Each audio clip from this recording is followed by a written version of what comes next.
Hello, my name is Sheila Dawson. I'm here to give you guys my formal presentation on my topic. Just to give you guys a brief overview of my topic, I am doing media violence and how it affects a child's, young adults, as well as an older adult's mind, thought process, and their feelings and behaviors.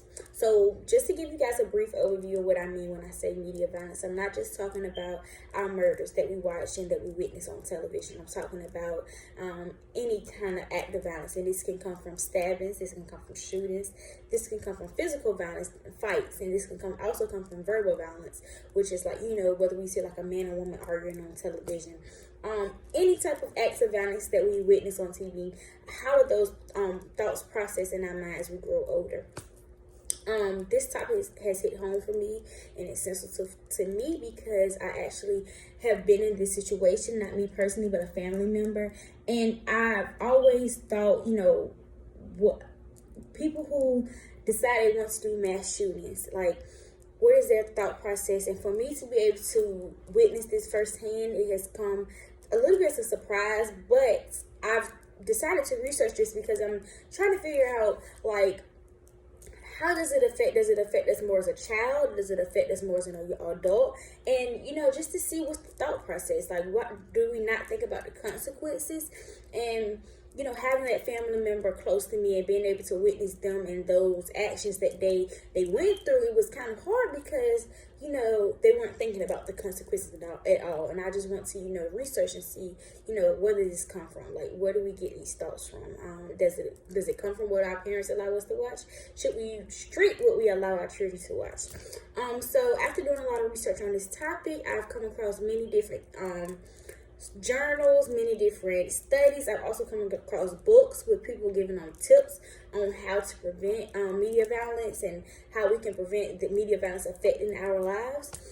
So one of the studies that I want to talk about is a meta-analysis study, and basically they studied adults who were 19 and older, as well as children who were 18 and younger. So young adults, young children, as well as older adults. They studied these children, and they were basically looking to see whether media violence and aggression correlated. So they were looking basically at what I'm looking at to see if what we witness on television, what we witness on video games, so that correlate with the aggression that we put out into the world, the bad vibes.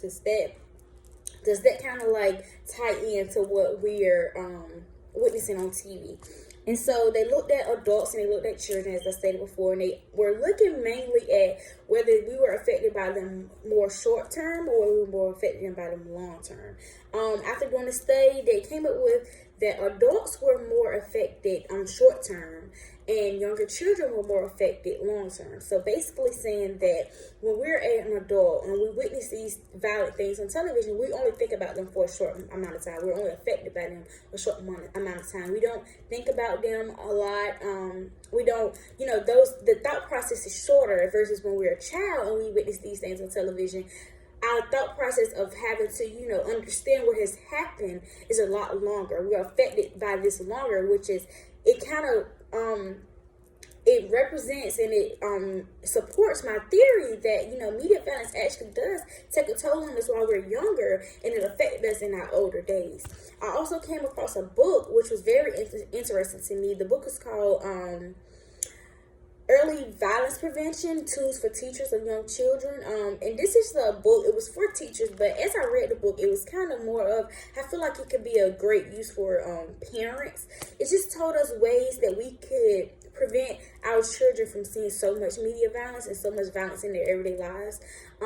It also gave them different ways to approach violence. So say, for instance, if your child is getting bullied, it gave us ways that we could, teach them to actually, stand up to aggressors in like a non-violent way. So not, teach them to fight, but to teach them to show them, hey, like, you want to fight me, but I don't want to fight you. And because of that, I'm greater than you. I'm being the bigger person, and just teaching them what the bigger person actually is and how this looks in the situation. So representing what, you know, being the bigger person is. It gives us many different tips in it. It's kind of like when a child already has, like, you know, the different ideas launched into their heads, it's important to, like, you know, shift those ideas out of their head.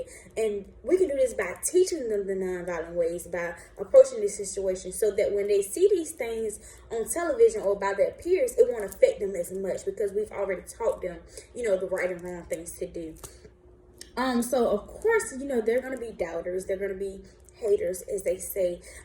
If someone was to come to me and they were to not understand where I'm coming from with this, I would just say, take a look at how many mass shootings we have.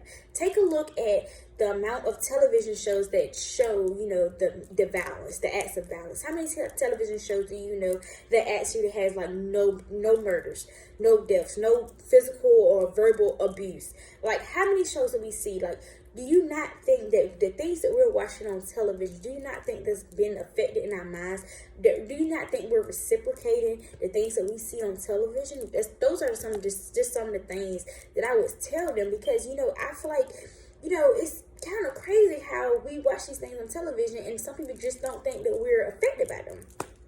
I also want to include a study. It was a 2006 study, and they just looked at video games, television shows, movies, as well as other different types of media, and they concluded that, you know, the exposure to violence, it has, like, the violent media that we see on television, it has, like, a huge effect on aggressive behaviors, as well as a person's everyday thoughts and feelings. So the things that we see on the television, and the movies and the video games, this actually does have an effect on the aggression that we put out into the world, the bad vibes. So in conclusion, you know, I just say, while all aggression isn't violent, everything that we put out isn't violent, most of it is, and it comes from seeing these acts of violence on television. So as a young adult, I, you know, really feel that it's our job now to start preventing these things so that our children won't be affected in the future.